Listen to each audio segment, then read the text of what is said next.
Bapa yang baik, ini setiap penyembahan kami, ini setiap pujian kami Tuhan. Dan tiba saatnya Bapa, kami akan melompat bagi Engkau. Kami akan bersuka cita karena nama-Mu Tuhan. Kami siap untuk memuji-Mu, hanya dalam nama-Mu Tuhan kami berdoa. Haleluya, sama-sama katakan amin. Berikan kemuliaan bagi Tuhan kita. Shalom Bapak Ibu Saudara sekalian, siap untuk memuji Tuhan, amin. Mari sama-sama kita mengangkat pujian kita, Allah sumber kuatku.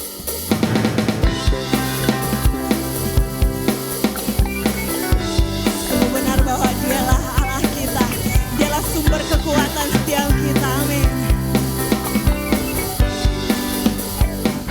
Mari sama-sama katakan, hanya Kau milikku di surga. Katakan, tiada yang kuingini di bumi ini, amin. Hanya Kau aku andalkan.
Pujian kita dengan pujian yang mengatakan kita menang bersama Tuhan kita.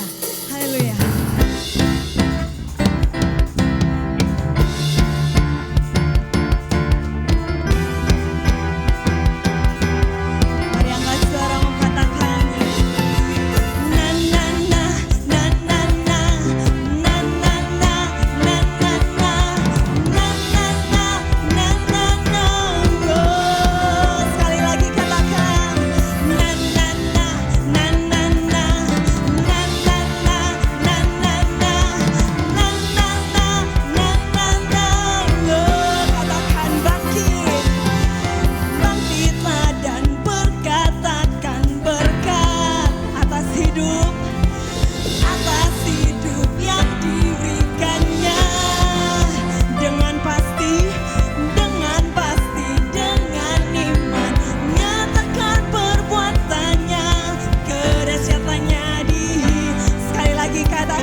Haleluya.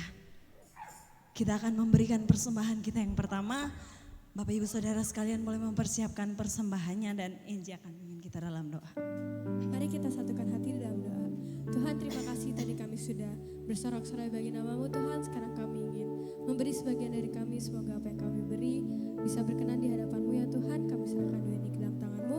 Hanya di dalam nama-Mu Tuhan Yesus Kristus. Haleluya. Amin.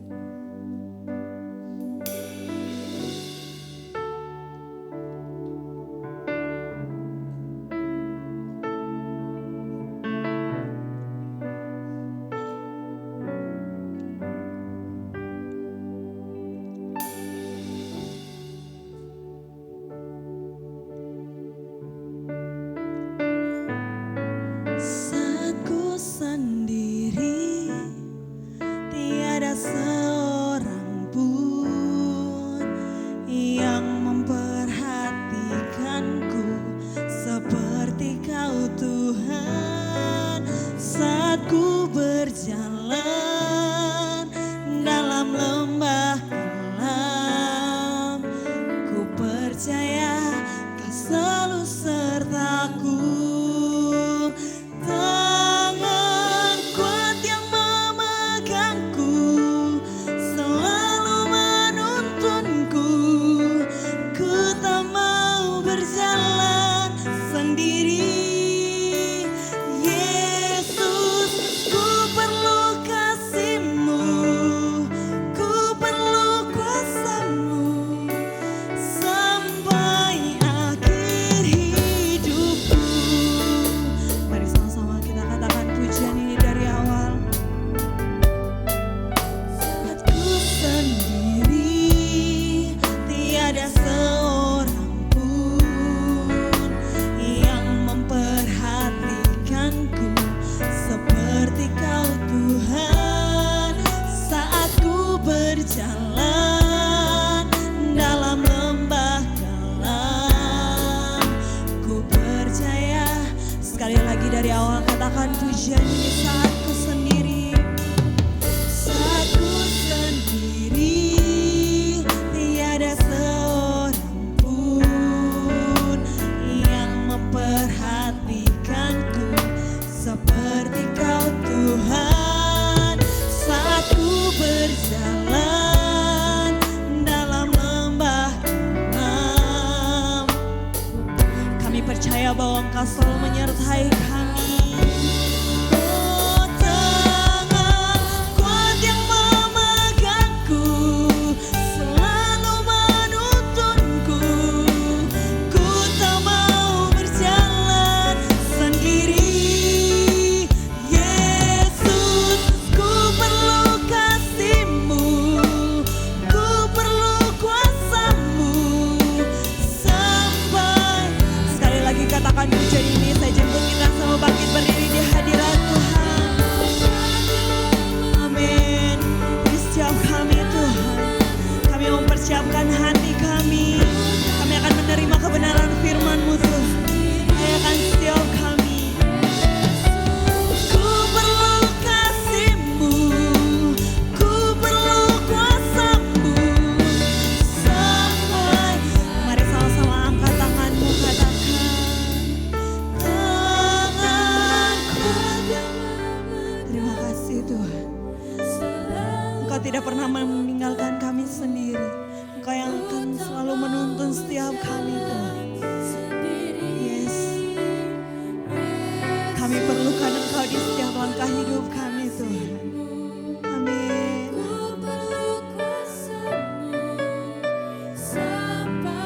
Sekali lagi katakan tangan kuat yang memegangku selalu menuntunku. Ku tak mau berjalan sendiri. Yesus,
Allah yang seperti Engkau yang tidak pernah sedetik pun meninggalkan kami. Kami tahu Tuhan Yesus bahwa ada satu tangan kuat yang senantiasa memegang tangan kami dan tidak akan pernah melepaskan kami sehingga kami tidak akan pernah jatuh sampai tergeletak. Tapi setiap kali kami lemah dan tak berdaya, Engkau berikan kekuatan bagi kami Tuhan Yesus. Dan kami sungguh merasakan itu sepanjang hidup kami. Kami sungguh merasakan itu Tuhan Yesus. Pengalaman demi pengalaman berjalan bersama dengan Tuhan membuat kami semakin kuat. Membuat kami semakin mengasihi Tuhan. Membuat kami semakin yakin bahwa Engkaulah satu-satunya Tuhan dan Juru Selamat dunia ini Bapa. Karena itu Tuhan Yesus, berbicaralah kepada setiap kami. Kuatkan kami, mampukan kami Tuhan. Biarlah setiap firman yang kami dengar dapat benar-benar menguatkan iman kami semakin teguh di dalam Tuhan. Dan kami beroleh kemampuan untuk melakukannya dalam kehidupan kami sehari-hari sehingga nama Tuhan dipermuliakan. Dan hidup kami dapat menghasilkan buah untuk kemuliaan nama-Mu. Dalam nama Yesus, Tuhan Yesus, kami minta Engkau mengurapi hamba-Mu, mengurapi setiap umat-Mu Tuhan. Roh Kudus nyatakan kuasa-Mu kepada setiap kami. Agar ketika firman ditaburkan Tuhan Yesus, banyak hati yang dipulihkan dan banyak kehidupan yang memperoleh pemulihan yang daripada Tuhan. Dalam nama Tuhan Yesus kami siap untuk mendengarkan firman-Mu. Haleluya. Amin. Silakan duduk semuanya.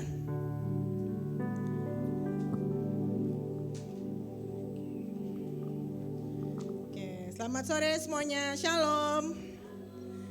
Shalom. Apa kabar? Luar biasa. Haleluya, puji Tuhan. Hari ini kita bisa berjumpa kembali di tanggal berapa sekarang? Tanggal 6 bulan 10. 2 bulan lagi Natalan guys. Asik. 2 bulan lagi kita Natalan ya kan. Luar biasa ya. Luar biasa. Ya. Pada hari ini saya akan menyampaikan sebuah firman Tuhan dengan tema titik terendah. Apa temanya saudara? Titik terendah ya.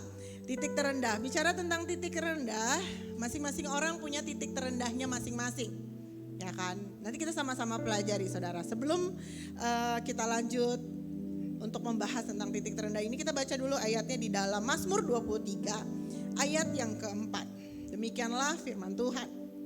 Sekalipun aku berjalan dalam lembah kekelaman, aku tidak takut bahaya, sebab Engkau besertaku.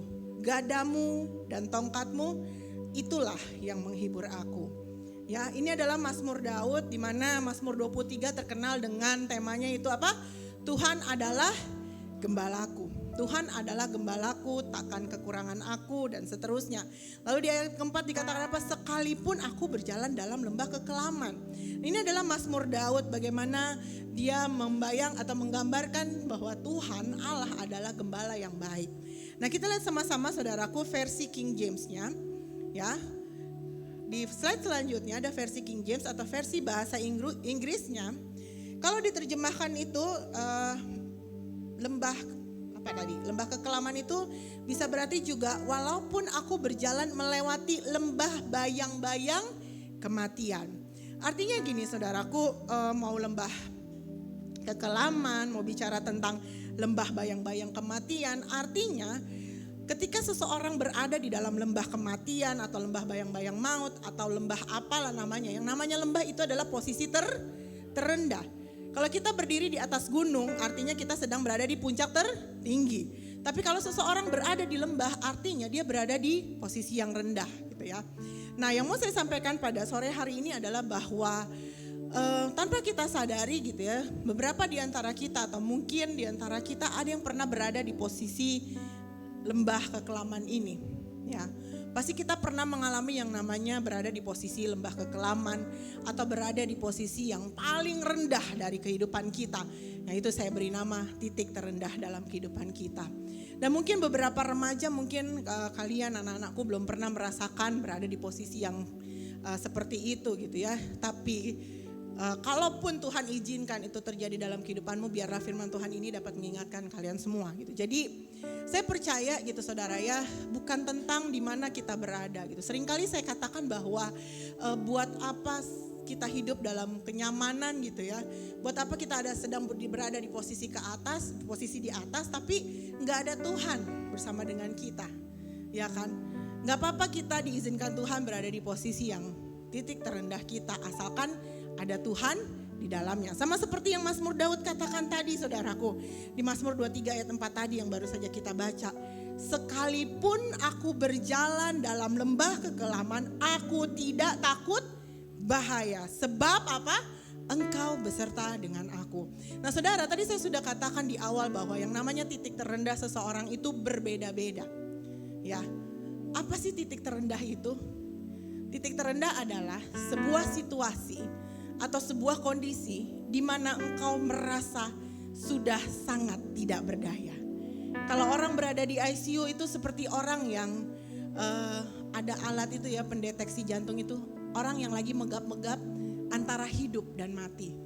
Nah titik terendah kita adalah ketika kita berada saat dimana rasanya ingin mati tapi gak mati-mati, tapi hidup pun rasanya udah gak punya kekuatan. Saudara pernah gak berada di posisi seperti itu? Rasanya Tuhan kok berat banget ya, rasanya kok gini banget ya hidup gitu ya. Itu adalah titik terendah kita. Nah saudara boleh renungkan kapan titik terendah boleh engkau alami gitu ya. Dan saya percaya kalau kita sudah sampai di titik ini, artinya kita telah melewati titik terendah kita bersama dengan Tuhan. Dan kita telah melihat bahwa Tuhanlah yang memberikan kita kekuatan. Artinya begini saudaraku, apapun titik kita itu gak ada masalah.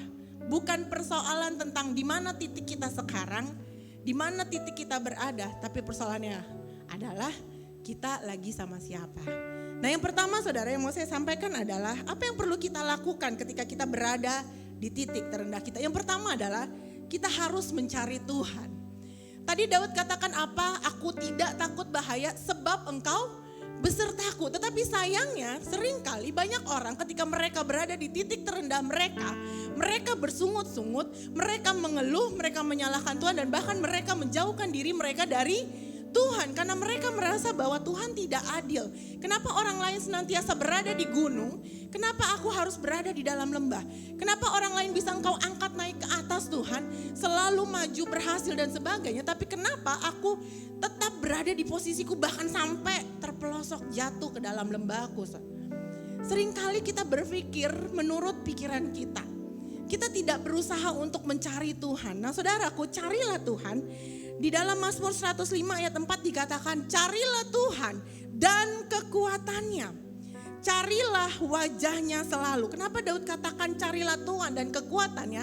Karena seseorang yang berada di titik terendah saudaraku, dia dalam keadaan lemah dan tak berdaya. Dan justru di posisi saat itulah kita butuh kekuatan yang dari Tuhan. Lalu di ayat selanjutnya saudaraku di dalam Mazmur 121 ayat 1-2 dikatakan nyanyian ziarah. Aku melayangkan mataku ke gunung-gunung, dari manakah akan datang pertolonganku? Pertolonganku ialah dari Tuhan yang menjadikan langit dan bumi. Saudara lihat dikatakan apa? Daud katakan aku melayangkan mataku ke gunung-gunung. Daud gak bilang aku melayangkan mataku ke lembah-lembah. Kenapa ke gunung-gunung? Gunung bicara tentang tempat yang tinggi. Artinya ketika kita sedang berada di posisi yang paling rendah dalam kehidupan kita, kita butuh kekuatan dari tempat yang maha tinggi. Kita harus sadari akan hal itu saudaraku. Titik terendah bukan berarti kita akan berada di sana selamanya. Kalau kita melihat sekeliling kita, contoh misalkan saya sedang dalam posisi titik terendah. Mungkin sekeliling saya gelap.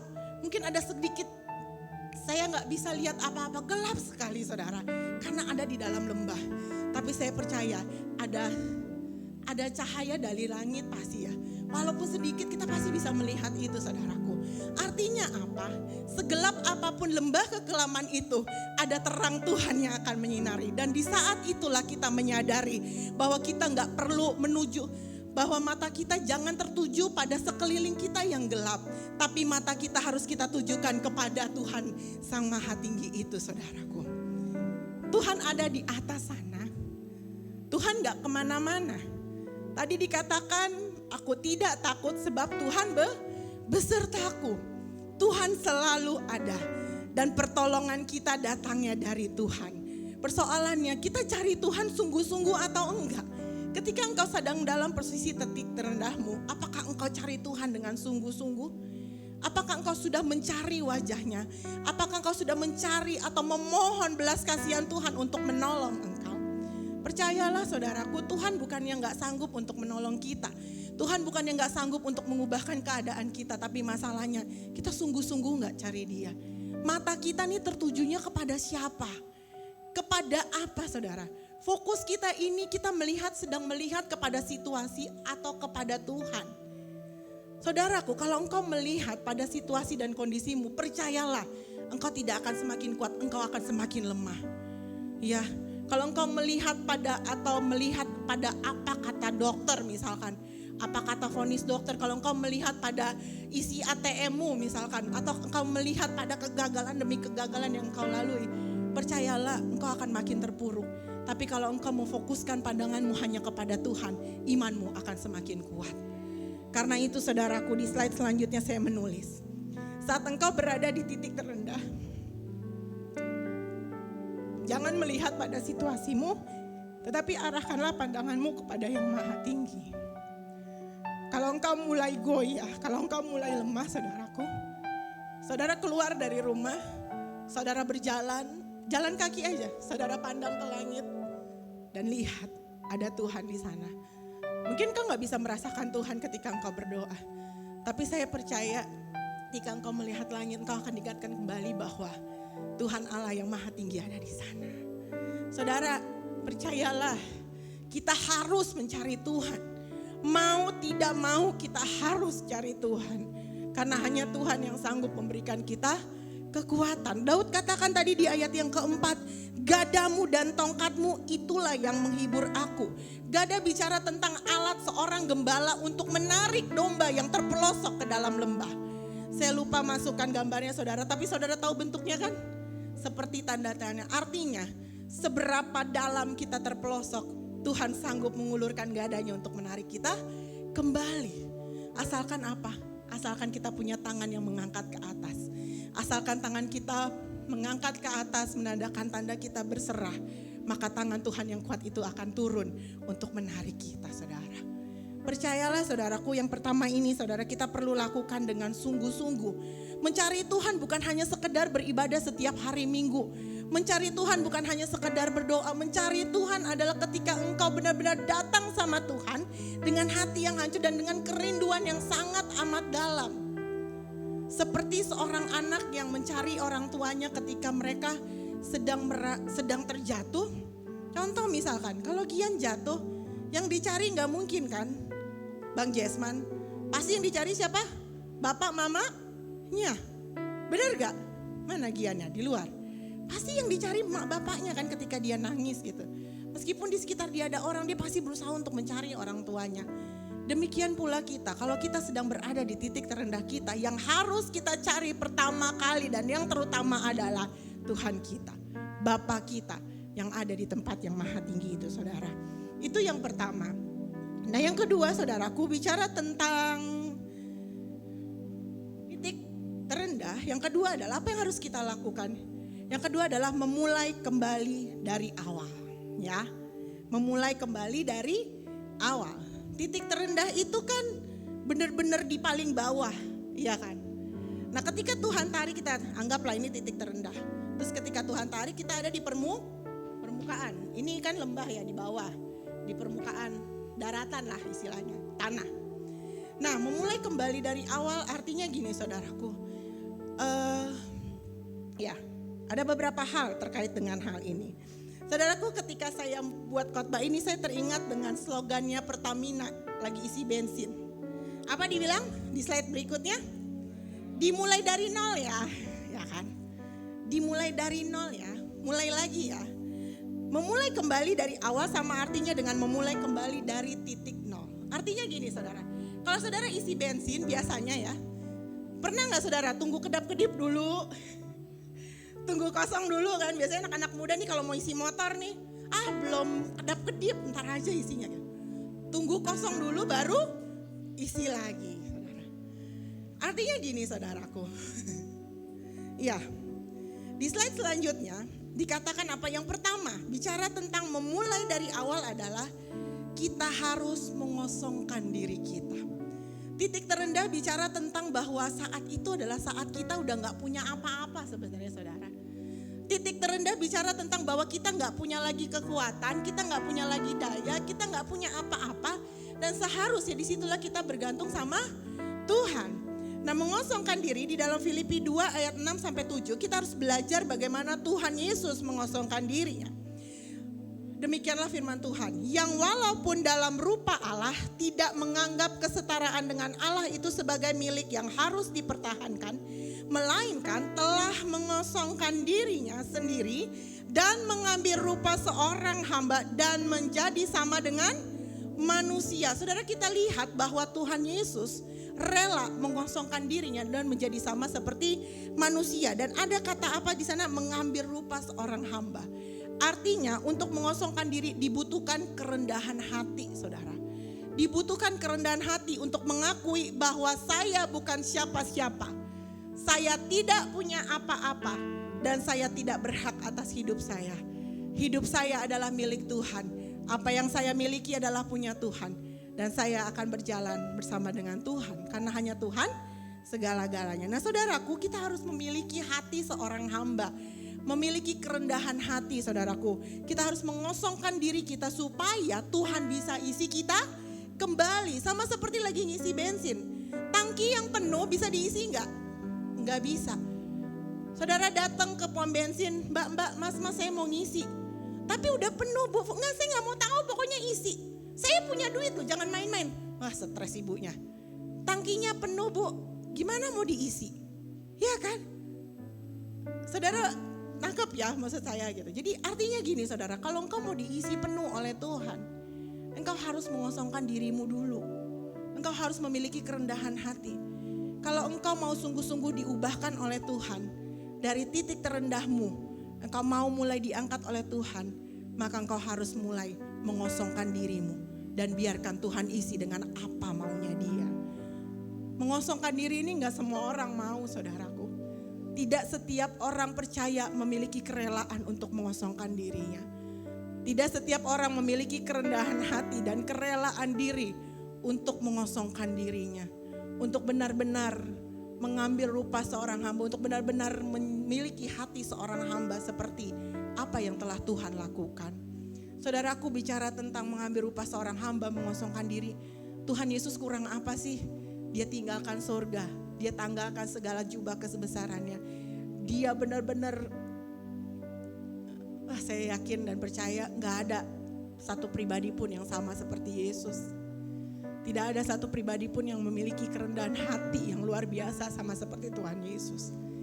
Dan tahukah saudara kenapa Dia lakukan itu? Karena kasihnya kepada saudara dan saya. Karena itu saudaraku, mengapa kita gak bisa melakukan hal yang sama? Mengapa kita tidak bisa melakukan hal yang sama seperti yang Yesus lakukan? Karena aku mengasihimu Tuhan. Aku rela mengosongkan diriku. Aku rela memiliki kerendahan hati dan aku mau Engkau yang mengisi aku. Aku mau Engkau yang hidup di dalam aku. Maukah kita melakukan hal yang sama seperti apa yang telah Tuhan Yesus lakukan? Karena kasihnya kepada saudara dan saya. Berikutnya yang kedua saudaraku, kita perlu kembali dari awal, artinya yang kedua adalah bertobat.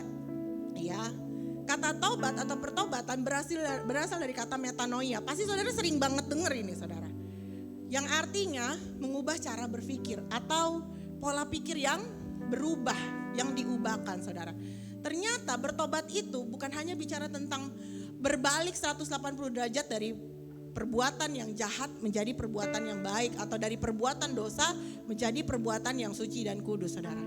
Sebelum tingkah laku kita berubah, ternyata yang perlu kita lakukan adalah kita perlu merubah pola pikir kita. Kita perlu merubah cara kita berpikir. Kita akan belajar sama-sama saudaraku, kenapa Alkitab mengajarkan kepada kita, kenapa Tuhan mengajarkan kepada kita bahwa kita perlu mengubah pikiran kita, saudara. Ketika dari beberapa tahun yang lalu ketika saya mengenal atau saya baca gitu ya, kok bertobat artinya perubahan pikiran, ya kan? Pasti awalnya kita akan bingung, kok bukan perubahan tingkah laku. Ternyata saudaraku, sore hari ini kita sama-sama belajar saudara, kenapa Kata metanoia atau bertobat itu berarti perubahan pikiran. Di dalam Filipi 2 ayat yang kelima, saudaraku. Ayo kita baca sama-sama. 1, 2, iya.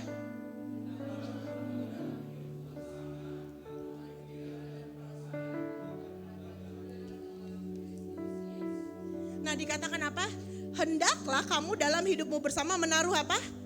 Pikiran dan perasaan yang sama seperti Tuhan Yesus. Berarti kita harus memiliki pikiran dan perasaan seperti pikiran perasaan Kristus. Lalu di Filipi 4 ayat yang ke-8, saudaraku.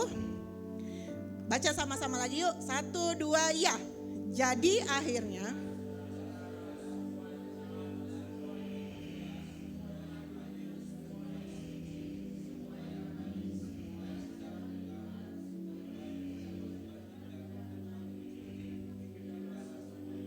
pikirkanlah semuanya itu. Oke, sebelum kita bahas tentang kedua ayat ini, saya mau kita lanjut lebih lagi ya. Maksudnya gini, saya mau bahas tentang perubahan pikiran dulu.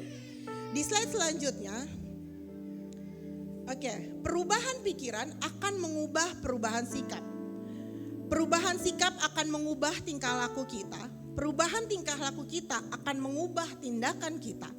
Tindakan yang berubah akan membawa kepada kesuksesan. Jadi ternyata segala sesuatu yang terjadi dalam hidup ini, kalau kita mau sukses, semua diawali oleh perubahan pikiran. Nah, kita lanjut di slide selanjutnya, saudaraku. Perubahan pikiran akan mempengaruhi perubahan perasaan kita. Jadi apa yang kita pikirkan, itulah yang akan kita rasa. Dan apa yang kita rasa itu adalah mempengaruhi apa? Perubahan perilaku, dan perubahan perilaku atau tingkah laku kita akan membawa perubahan dalam hidup kita. Semua dimulai dari apa? Perubahan pikiran, saudara. Nah, di slide selanjutnya saya membagi dua, saudara. Pikiran negatif dan pikiran positif. Yang pertama kita sama-sama lihat. Pikiran negatif jadi apa, saudara? Perasaan negatif. Perasaan negatif jadi perilaku negatif, lalu perilaku yang negatif akan membuat saudara tidak mengalami perubahan hidup yang lebih baik. Di slide selanjutnya saya menulis beberapa pikiran negatif, saudaraku.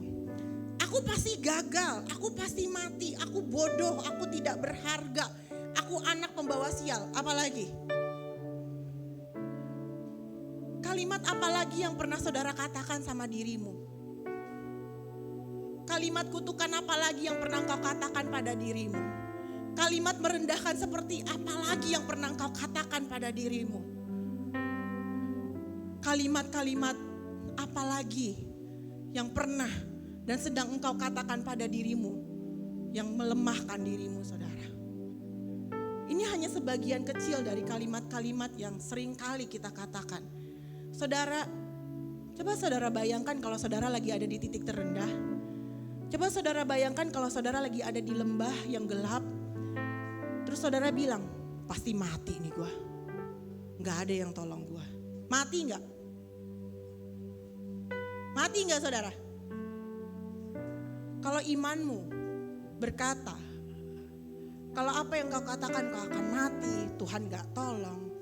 Lama-kelamaan kau akan menghidupi apa yang kau katakan.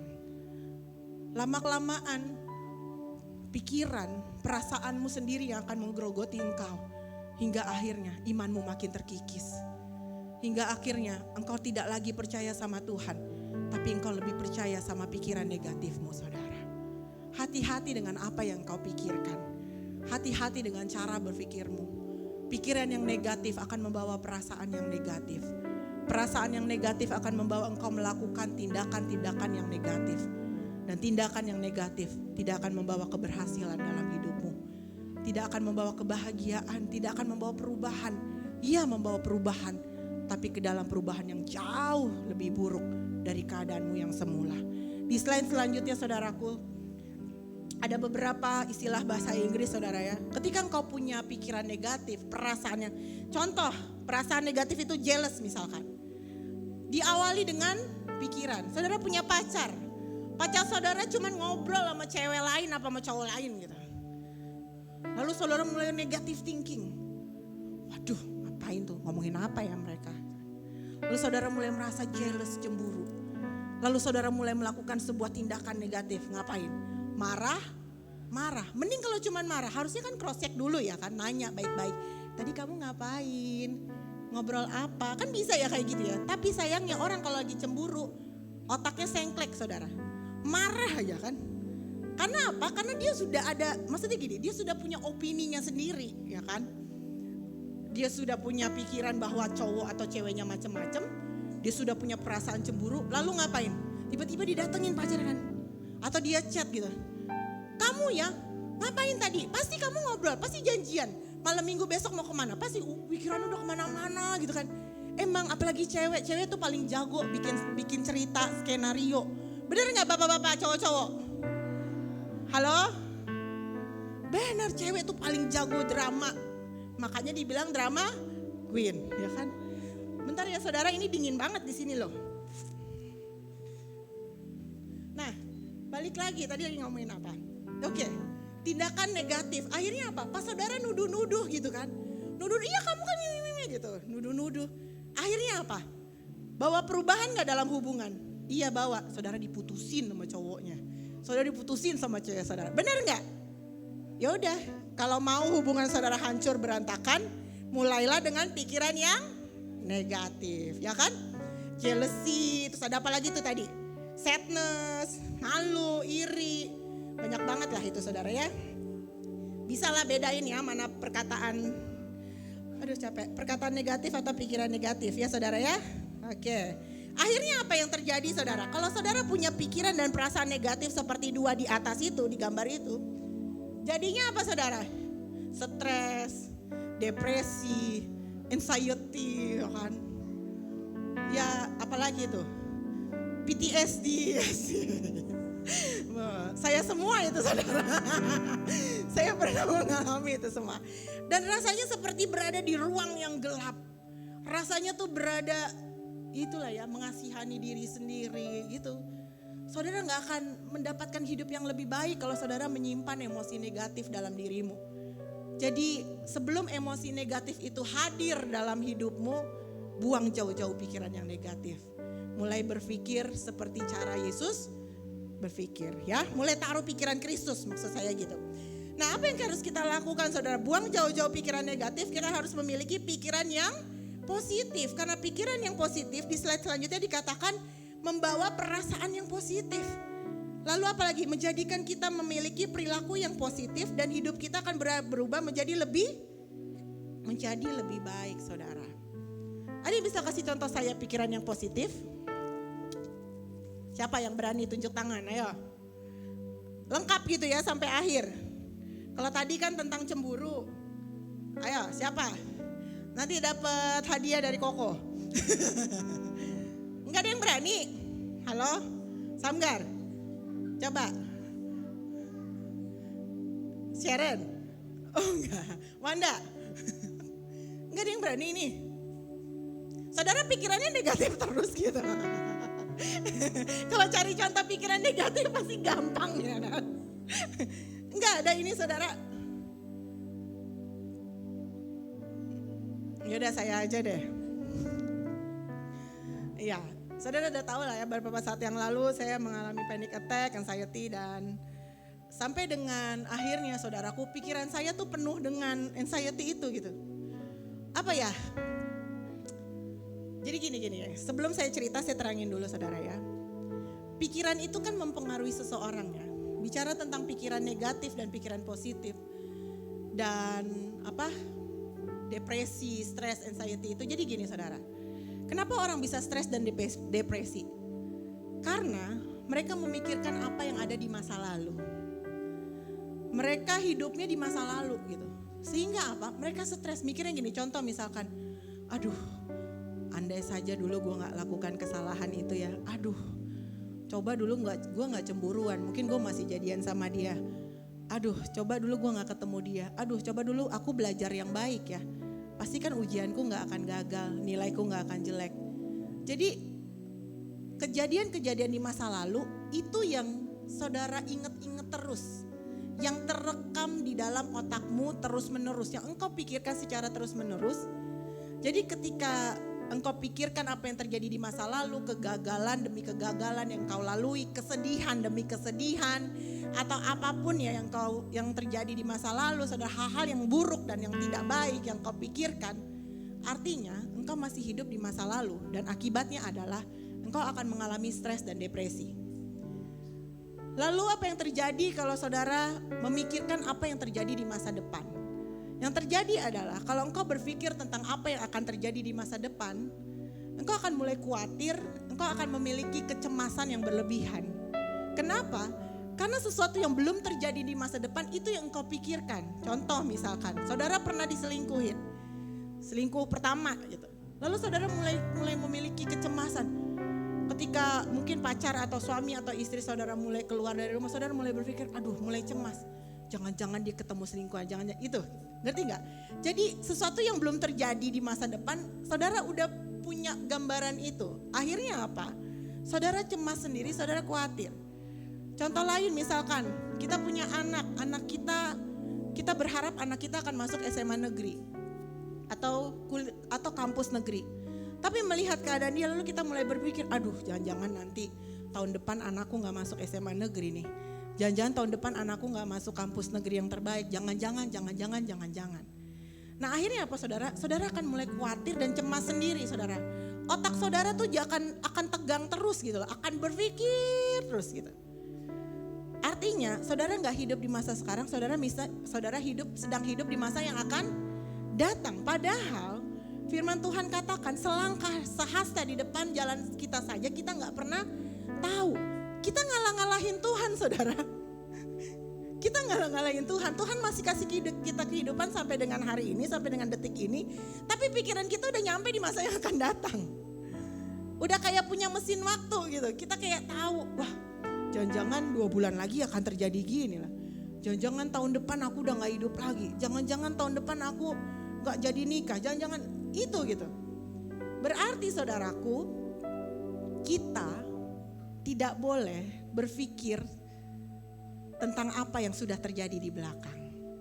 Masa lalu, biarkan itu jadi masa lalu, jadikan itu pelajaran. Kalau saudara berpikir tentang masa lalu terus saudaraku, contoh sama seperti saudara naik motor, kepala saudara nengok ke belakang mulu, atau naik mobil, kepala saudara nengok belakang mulu, nabrak gak? Nabrak, saudara gak sampai ke tempat tujuan, saudara nabrak mobil, nabrak orang, nabrak apapun yang ada di depan saudara. Demikian pula kita kalau kita masih memikirkan apa yang terjadi di masa lalu, kita gak akan pernah maju. Kita gak akan pernah mendapatkan hal-hal baik di depan. Kita gak bisa melihat itu semua. Lalu jangan berpikir tentang apa yang akan terjadi di masa depan. Yang perlu kita pikirkan adalah hari ini. Apa yang harus aku lakukan hari ini. Hal-hal baik apa yang bisa aku lakukan hari ini. Makanya firman Tuhan katakan kan Mazmur 90 ayat 12. Ajar kami Tuhan untuk menghitung hari kami sedemikian. Artinya gini saudara, hiduplah untuk hari ini. Kalau masih dikatakan ada hari ini, hiduplah untuk hari ini. Hiduplah hari ini untuk Tuhan ya. Jangan hidup di masa lalu, jangan hidup di masa akan datang, hiduplah hari ini. Karena percayalah saudaraku, kalau engkau hidup hari ini, engkau menghidupi hari demi hari, engkau sedang tidak berlomba dengan apapun. Tapi engkau berlomba, engkau berusaha memperbaiki dirimu setiap hari, itu yang paling penting. Banyak orang gagal mengalami perubahan karena pikiran mereka yang tidak pernah berubah. Saya yakin dan percaya bahwa sore hari ini kita semua harus mengalami perubahan dalam pikiran kita. Kita semua harus mengalami pertobatan. Saudara, buang setiap pikiran yang sia-sia. Firman Tuhan tadi katakan di dalam Filipi 4 ayat yang ke-8 saudara. Jadi akhirnya, saudara-saudara, semua yang benar, semua yang mulia, semua yang adil, semua yang suci, semua yang manis, semua yang sedap didengar, semua yang disebut kebajikan dan patut dipuji, pikirkanlah semuanya itu. Saya mau bersaksi sedikit saudaraku, apa yang terjadi pada saya tanggal 1 atau 2 Oktober yang lalu. Saya bilang sama diri saya akhirnya, karena saya capek kan, otak saya jalan mulu, capek banget gitu loh. Dan saya bilang, semuanya akan baik-baik saja. Pokoknya gitulah kurang lebih. Saya kayak ngomong sama diri saya self talk tapi di cermin gitu ya, bukan ngomong dari sini. Saya bilang, Yudi tenang, kamu punya Tuhan, kamu ini. Saya coba perkatakan hal-hal yang positif ketika itu. Ngalir aja gitu, tiba-tiba saya ngomong, ngoceh sendiri gitu ya setengah jaman. Sambil tak terasa air mata mengalir, lalu akhirnya saya akhiri dengan berdoa ketika itu. Dan puji Tuhan dari tanggal 2 sampai sekarang saya tidak lagi mengalami kecemasan yang berlebihan saudara. Padahal kalau saya baca di buku-buku psikologi atau video-video psikologi dikatakan bahwa orang sembuh dari anxiety itu butuh tahunan. Ada yang 3 tahun baru sembuh, ada yang 2 tahun. Puji Tuhan saya hanya 1 bulan lebih saudara. Dan saya bersyukur akan mujizat yang Tuhan berikan buat saya. Itulah sebabnya saya mau mendorong kita semua bahwa jangan pernah lagi memiliki pikiran atau perasaan yang negatif saudara. Ayo kembali dari awal. Di slide selanjutnya dikatakan memulai kembali dari awal berarti kita mengosongkan diri, kita mengubah pikiran, mengisi diri dengan kebenarannya Tuhan. Seperti ayat Matius 5 ayat 6, poin ketiga, poin yang terakhir. Matius 5 ayat 6 berkata, berbahagialah orang yang lapar dan haus akan kebenaran karena mereka akan dipuaskan. Artinya ketika engkau sudah mengosongkan diri, engkau perlu mengisi dirimu dengan kebenaran-kebenarannya Tuhan. Bukan lagi kebenaran versi dirimu, tapi kebenaran apa kata Tuhan tentang engkau. Kebenaran tentang kehidupan, bukan kebenaran versi diri kita saudara. Banyak orang merasa dirinya benar, banyak orang merasa tidak perlu lagi belajar tentang kebenaran. Mereka punya kebenaran versi diri mereka sendiri yang selama ini sebenarnya itu salah. Mulai kembali kepada apa kata firman, mulai kembali kepada apa kata Tuhan. Karena hidupmu bukan tentang apa katamu tentang dirimu. Hidupmu bukan tentang apa kata orang tentang kita, tapi hidupmu tentang apa kata Tuhan dan apa kata firman-Nya tentang diri kita saudara. Dan akhirnya saudaraku 3 hal itulah yang harusnya mengisi kita supaya kita bisa memulai segala sesuatunya kembali dari awal. Jangan malu mulai dari awal. Jangan malu, jangan merasa bahwa wah orang lain udah di level 7 bu, bodo amat biarin aja. Biarkan orang lain dengan perjalanan hidupnya sendiri. Kita punya perjalanan hidup kita masing-masing. Tidak ada kata terlambat untuk kita mulai kembali dari awal bersama dengan Tuhan. Dan di slide terakhir, titik terendah bukanlah akhir dari hidupmu.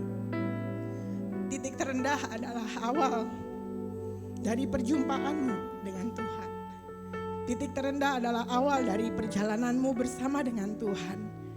Titik terendah adalah awal dari pengalamanmu memperoleh kuasa dan mujizat Tuhan. Tahukah saudara, titik terendah di muka bumi ini adalah ada di laut mati. Laut mati bicara tentang titik terendah yang ada di dunia. 417,5 meter di bawah permukaan laut. Laut mati ada di daerah antara Israel, Palestina, dan Yordania. Tahu saudara apa yang terjadi di Laut Mati? Laut Mati bicara tentang titik terendah di bumi. Laut Mati juga bicara tentang keajaiban yang terjadi di muka bumi. Apa keajaibannya? Ketika saudara diizinkan Tuhan kelak nanti saudara bisa berendam di Laut Mati, saudara akan merasakan saudara gak akan pernah tenggelam. Saudara bisa melayang di atas permukaan air Laut Mati. Karena apa? Karena kadar garamnya yang begitu banyak. Apa yang bisa kita pelajari dari Laut Mati? Laut Mati, titik terendah di bumi, bukan bicara tentang sesuatu yang buruk saudara. Tapi justru di titik terendah di muka bumi Tuhan sanggup melakukan mujizat. Tuhan sanggup melakukan sebuah mujizat di mana orang tidak akan pernah tenggelam di dalamnya. Artinya apa? Titik terendah bukan bicara tentang akhir dari hidupmu. Titik terendah bukan bicara tentang musibah atau kesialan yang harus engkau hadapi. Tapi titik terendah bicara tentang awal perjumpaanmu dengan Tuhan. Titik terendah bicara tentang engkau boleh mengalami pengalaman bersama dengan Tuhan. Titik terendah bicara tentang bagaimana Tuhan akan mengangkat engkau dan menarik engkau kembali, dan percayalah engkau tidak akan pernah kembali ke titik yang sama. Karena ketika engkau berjalan bersama dengan Tuhan, engkau akan melalui segala sesuatunya bersama dengan Tuhan. Hingga engkau melihat keindahan di atas gunungnya Tuhan. Karena engkau berjalan bersama dengan Tuhan. Jangan pernah meratapi dirimu di lembah kekelamanmu lama-lama. Jangan pernah meratapi dirimu lama-lama di titik terendahmu. Ayo pandang kepada Tuhan, lihat ke atas, lihat kepada Tuhan, fokuskan pandanganmu kepada Tuhan dan percayalah imanmu akan bangkit saudara. Engkau akan mengalami kekuatan yang luar biasa.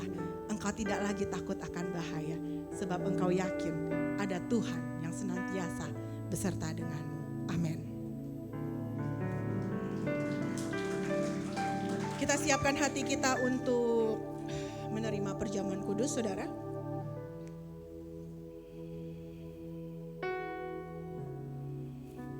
Ada sebuah lagu bicara tentang titik terendah saudaraku. Saya mau nyanyikan itu walaupun kita mau membagikan perjamuan kudus ya. Gak apa-apa. Lagunya apa deh lupa.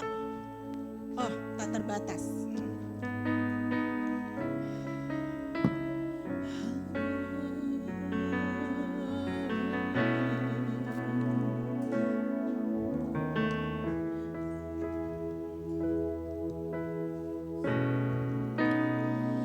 Ku kagumi caramu mencintaiku. Kau ada di cerita proses hidupku. Di titik terendahku kau hadir untuk mengangkatku. Ku tahu kau tak menyerah atas hidupku.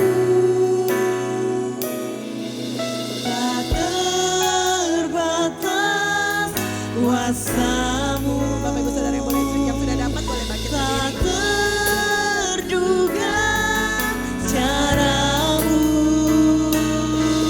Kau yang kuandalkan di setiap langkah hidupku.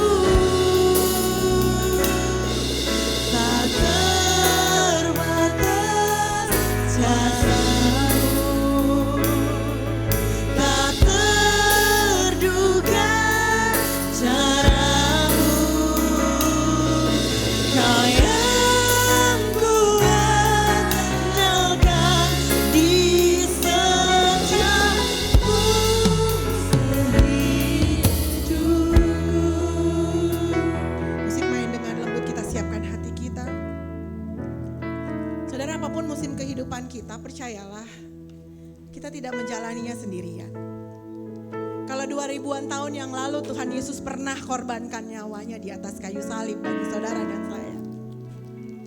Maka saat ini apapun yang menjadi kerinduan dan harapanmu, percayalah Tuhan sanggup menjawabnya. Tuhan sanggup memulihkan hidup kita. Perjamuan kudus mengingatkan kita kembali, memperingatkan kita kembali bahwa Tuhan Yesus kasih-Nya tidak pernah berakhir. Mengingatkan kembali kepada kita bahwa ketika kita masih berdosa, Tuhan sudah mati di atas kayu salib buat kita. Kalau dosa kita saja sudah diampuni saudara, maka hal-hal lain menjadi sesuatu yang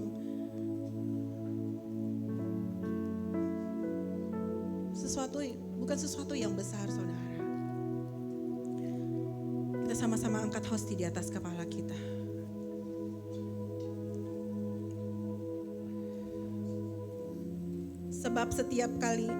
Sebab apa yang telah kuteruskan kepadamu telah aku terima dari Tuhan, yaitu bahwa Tuhan Yesus pada malam waktu ia diserahkan mengambil roti, dan sesudah itu ia mengucap syukur atasnya. Ia memecah-mecahkannya dan berkata, inilah tubuhku yang diserahkan bagi kamu. Perbuatlah ini menjadi peringatan akan aku. Bukankah hosti ini adalah persekutuan kita dengan tubuh Kristus? Makanlah dalam nama Yesus.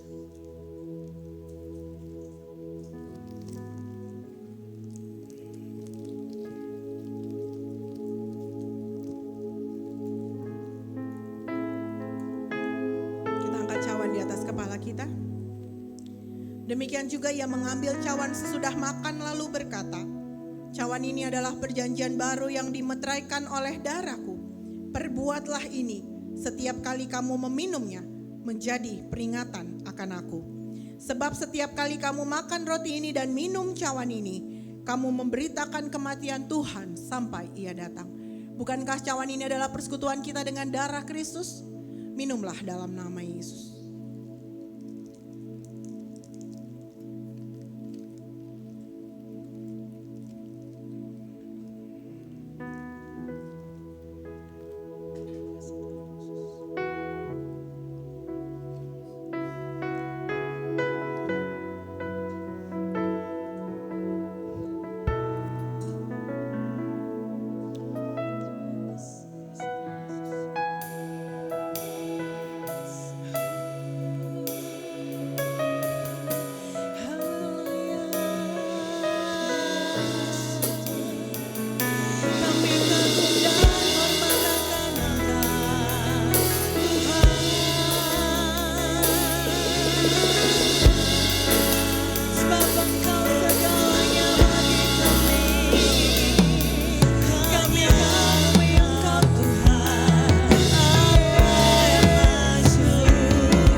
Tuhan Yesus yang mustahil di hadapan Tuhan. Sebab bagi Tuhan tidak ada yang mustahil. Kami percayakan hidup kami ke dalam tangan-Mu. Apapun titik kami saat ini Bapa, kami tahu ketika kami berjalan bersama dengan Tuhan, kami tidak akan takut bahaya. Kami tidak akan khawatir, kami tidak akan cemas lagi. Kami percaya bahwa Tuhan Yesus Engkau sanggup menolong kami. Tuhan Yesus Engkau Tuhan yang akan memberikan kekuatan bagi kami. Engkau Tuhan yang luar biasa. Engkau Tuhan yang besar, perkasa dan luar biasa. Kami bersungguh bersyukur kami punya Tuhan yang seperti Engkau. Kuserahkan seluruh anak-anak-Mu ke dalam tangan-Mu Tuhan. Ku percayakan mereka semua Bapa. Apapun yang menjadi doa dan harapan mereka sore hari ini, Engkau menjawab satu persatu. Engkau pulihkan hati kami, Engkau pulihkan keadaan kami, Engkau pulihkan hidup kami, Engkau pulihkan seluruh aspek kehidupan kami. Terima kasih Tuhan Yesus. Segala pujian, segala hormat, segala kemuliaan hanya bagi nama-Mu. Amin. Silakan duduk kembali, Tuhan Yesus memberkati.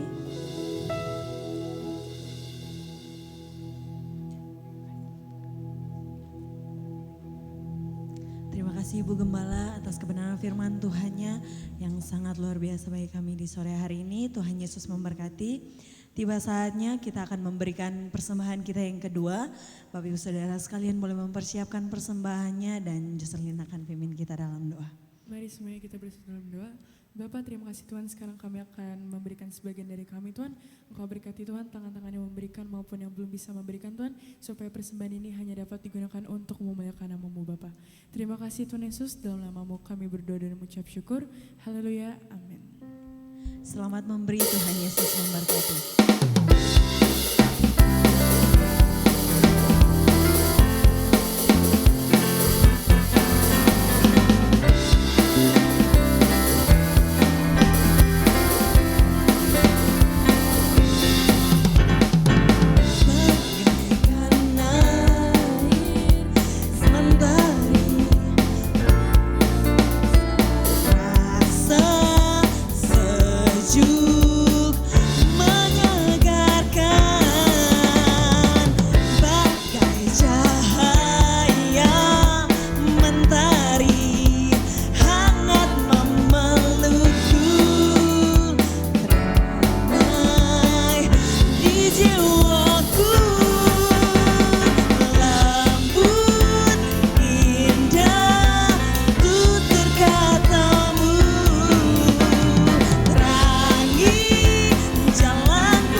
Apakah ada pengumuman? Oke, selanjutnya saya serahkan kepada pendoa syafaat.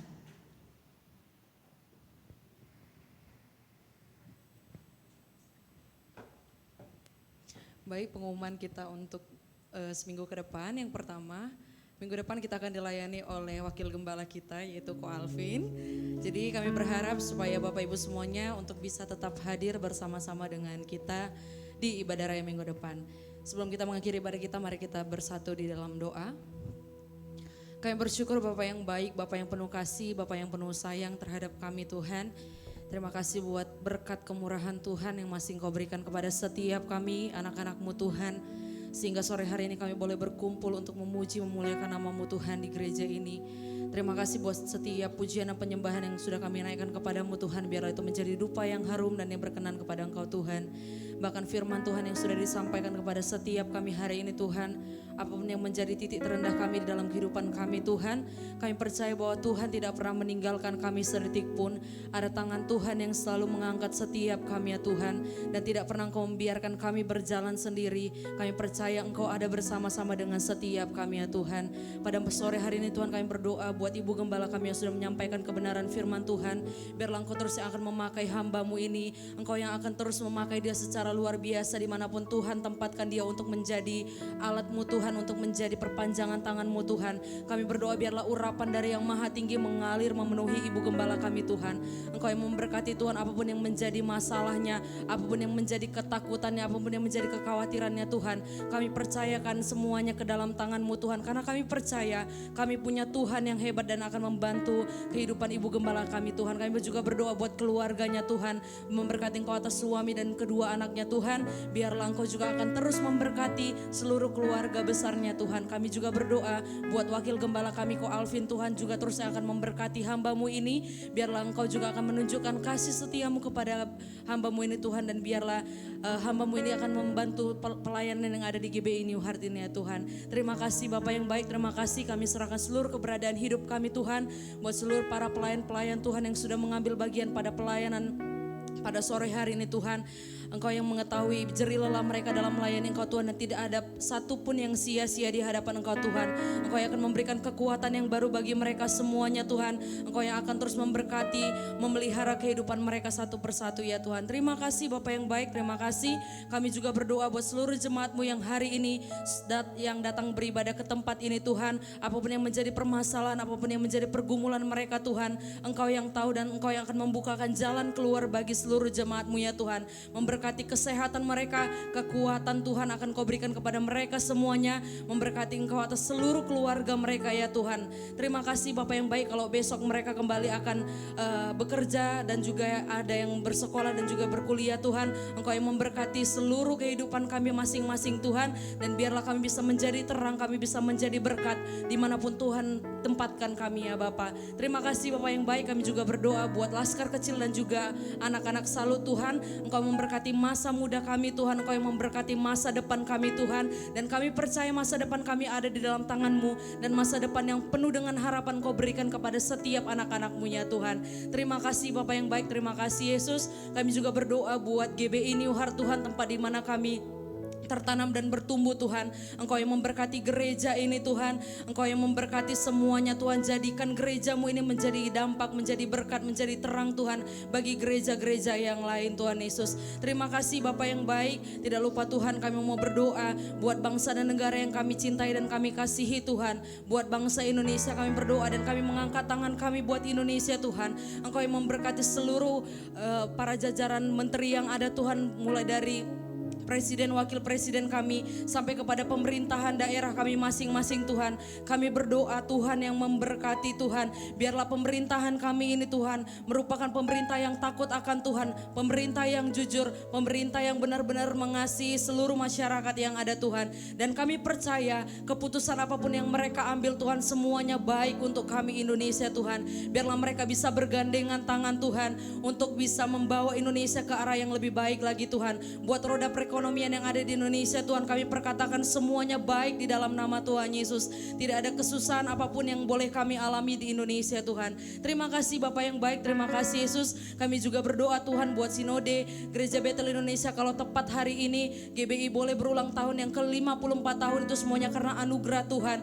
Biarlah Sinode GBI terus akan bangkit Tuhan. Seluruh para pemimpin dari pusat sampai ke daerah masing-masing juga Tuhan. Semuanya para gembala-gembala, para pemimpin-pemimpin yang ada Tuhan, bisa bergandengan tangan Tuhan untuk memenangkan jiwa yang Tuhan percayakan bagi setiap kami Tuhan yang belum mengenal Engkau Tuhan. Kami berdoa biarlah melalui Sinode GBI semuanya bisa mengenal Engkau ya Tuhan. Terima kasih Bapak yang baik buat seluruh hamba-hamba Tuhan yang ada di Indonesia maupun di seluruh dunia Tuhan. Kami percaya mereka semuanya juga bisa bergandengan tangan untuk menuntaskan amanat agung yang Tuhan berikan kepada setiap kami Tuhan. Terima kasih Bapak yang baik, terima kasih Yesus.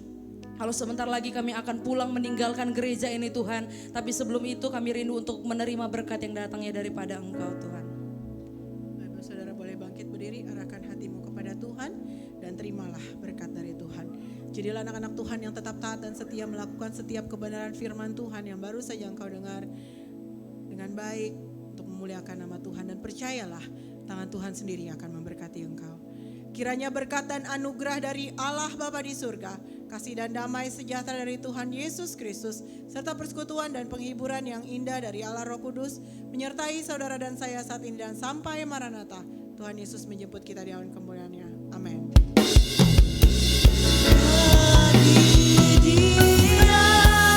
Segala pujian, hormat serta syukur kekal selamanya bagi Dia. Segala pujian, hormat serta syukur selama-lamanya.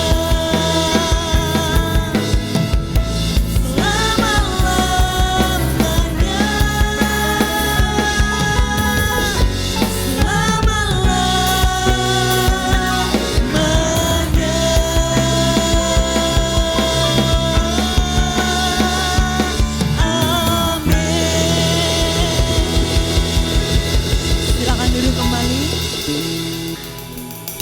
Ibadah kita telah selesai. Sampai berjumpa minggu depan. Tuhan Yesus memberkati kita semua. Shalom.